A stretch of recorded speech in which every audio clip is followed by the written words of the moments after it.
Bulan Ramadan biasa disebut dengan bulan Al-Quran karena di dalamnya adalah momentum diturunkannya Al-Quran. Tidak mengherankan jika sejak masa Nabi hingga saat ini, ibadah yang khas di antaranya yang terdapat pada bulan ini adalah tilawah dan tadarus Al-Quran. Banyak sekali data melimpah mengenai interaksi umat Islam bersama Al-Quran khususnya di bulan Ramadan. Secara global bisa disebutkan dalam ringkasan berikut, untuk penghataman Al-Quran durasinya, ada yang setengah, 1, 3, 7 hari hingga 1 bulan. Dari sisi kuantitas penghataman, ada yang bisa menghatamkan 1 kali, 10, hingga 60 bahkan 90 kali. Adapun dari sisi kualitas, maksudnya dari paradigma bacaan yang disertai menadaburkannya, kalau dilihat dari durasi waktunya berbeda dengan yang sekadar membaca. Data yang akan diungkap pertama secara global adalah berasal dari kitab Lataiful Ma'arif karya Al-Hafidz Ibnu Rajab Al-Hanbali. Diceritakan bahwa para salafus salih ada yang menghatamkan Al-Quran dalam bulan Ramadan setiap 3 hari sekali. Ada juga yang seminggu sekali. Contohnya adalah Ibnu Qatadah di luar Ramadan. Adapun di dalam Ramadan beliau hatam hari sekali, sedangkan pada 10 terakhir, beliau hatam tiap malam sekali, misal lainnya, Abu Roha Al-Adhoridi, dalam 10 hari sekali. Contoh lain, Al-Aswad, tiap 2 malam sekali.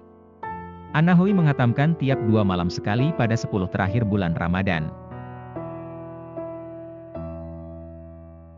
Adapun 20 hari pertama tiap 3 hari sekali. Mereka membaca Al-Quran pada saat sholat dan di luar sholat. Sehingga tidak mengherankan jika nanti terdapat jumlah yang sangat mencengangkan dalam menghatamkan Al-Quran pada bulan Ramadan.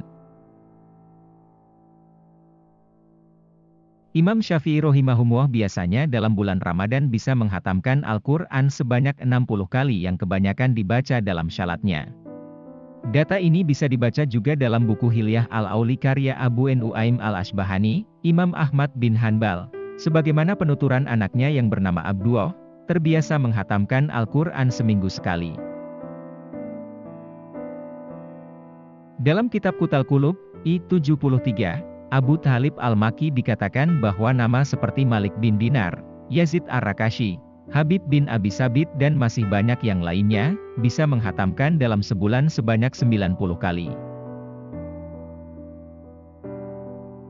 Dalam kitab At-Tabsyirah, 1380, karya Ibnu Jauzi seorang bernama Kahmas bin Al-Hasan bisa menghatamkan Al-Quran sebanyak 90 kali.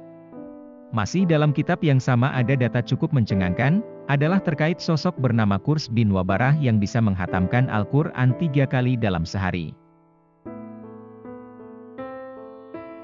Abu Abbas bin Atho, setiap hari bisa hatam Al-Quran. Sedangkan dalam bulan Ramadan sehari semalam bisa hatam 3 kali. Dalam hataman terakhirnya beliau membacanya dengan menadaburkan dan ini berlangsung 12-19 tahun lamanya dan sampai akhir hayatnya belum bisa menyelesaikannya karena dibaca dengan menadaburkan. Ibnu Jauzi, Syifatus Syafwah, 1-533.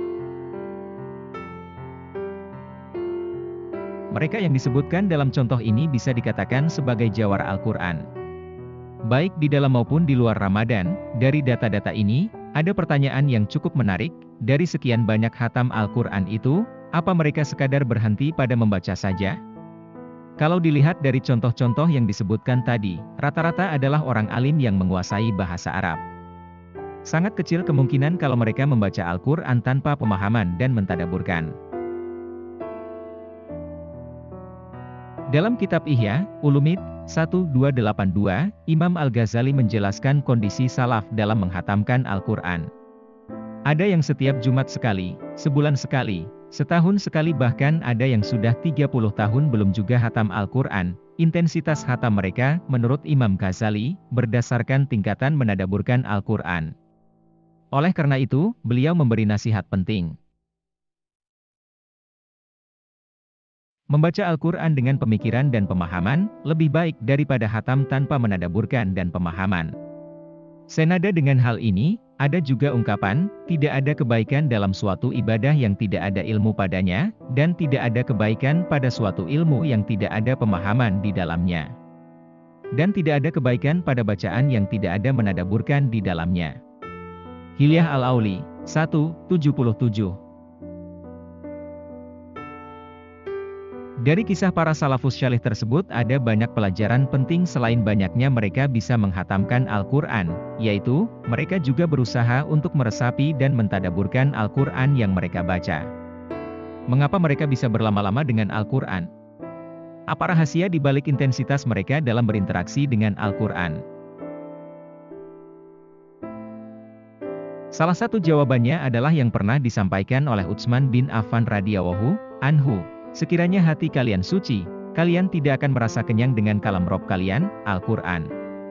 Ibnu Jauzi, At-Tabsirah, 380. Rahasianya adalah hati mereka suci. Mereka membaca Al-Quran bukan karena pamrih duniawi, bacaannya diorientasikan untuk kepentingan akhirat.